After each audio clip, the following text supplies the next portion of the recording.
Russia has got its man in Kyrgyzstan elected as president. The Moscow loyalist is now undertaking sweeping changes in the former Soviet Republic.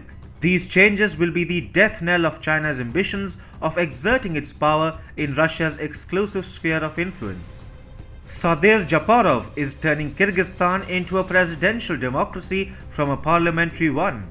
China can now bid farewell to its Central Asia ambitions.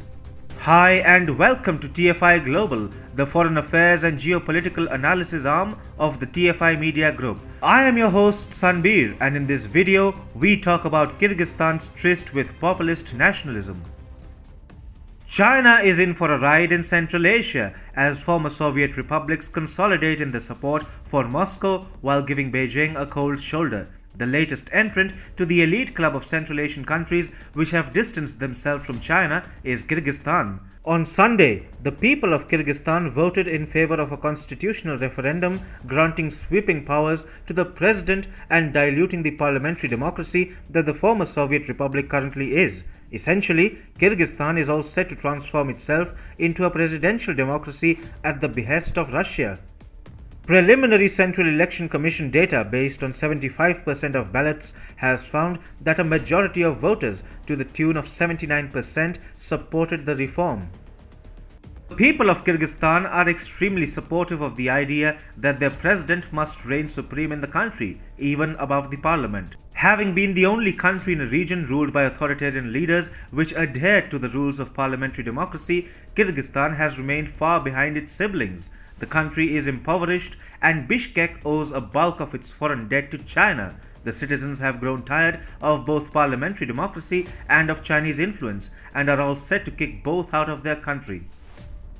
Sadyr Japarov, the president of Kyrgyzstan, is spearheading the referendum for which the people of the country cast their ballots on Sunday. Japarov, a nationalist himself, had won an incredible mandate in the elections held in January this year after the former government led by President Sooronbay Jeenbekov was ousted by the people of Kyrgyzstan. Sooronbay Jeenbekov was pro-China and Sadyr Japarov is not. In fact, Japarov is a Russian loyalist and realizes that the people of Kyrgyzstan too have tremendous goodwill for Moscow. At the same time, they have come to hate China for its predatory investments. A primary reason why Sadyr Japarov's rise to power was aided by the people of Kyrgyzstan taking to the streets. The new constitution will overturn the one adopted in 2010 that strengthened the powers of parliament. As reported by Nikkei Asia, under the new document, the president will be able to introduce laws and referendums, formally the preserve of parliament, while maintaining veto power over proposed legislation.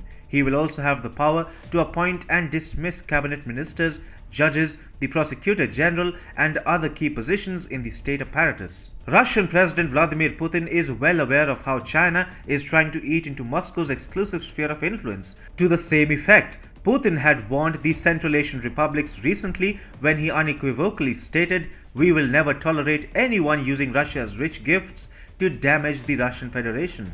In fact, Kyrgyzstan's condition and dependence on China, apart from Bishkek's debt obligations to Beijing, were major drivers of Russia not interfering to save the former president's government in October last year. Moscow, quite visibly, has been extending its support to Sadyr Japarov and is therefore working to cull Chinese influence in Kyrgyzstan. Interestingly, Moscow is obligated by a security treaty to prevent a total breakdown of government in the post-Soviet Republic of Kyrgyzstan. However, in October last year, when a complete breakdown did occur, Vladimir Putin decided not to interfere, thus aiding Sadyr Japarov's rise as a populist president who is now merely returning the favor by turning Kyrgyzstan into a presidential democracy. Russia, after all, considers the 5 post-Soviet Central Asian republics as its exclusive sphere of influence, and presently China and Russia are competing for influence in Central Asia as Beijing tries to eat into Russian space with its BRI investments. Therefore, Putin chose not to support a leader like Jeenbekov, who was openly warming up to China and opening up Kyrgyzstan for predatory Chinese investments. Mind you, a presidential format of government in Kyrgyzstan will likely see Sadyr Japarov, 52, reigning supreme in the country for quite a long time. Sadyr Japarov is a pro-Russian leader. The people of Kyrgyzstan themselves are very supportive of Russia. As such, by the time the rule of Japarov ends, populism would have gripped every household of the former Soviet Republic, and all leaders henceforth will naturally support Russia and despise China.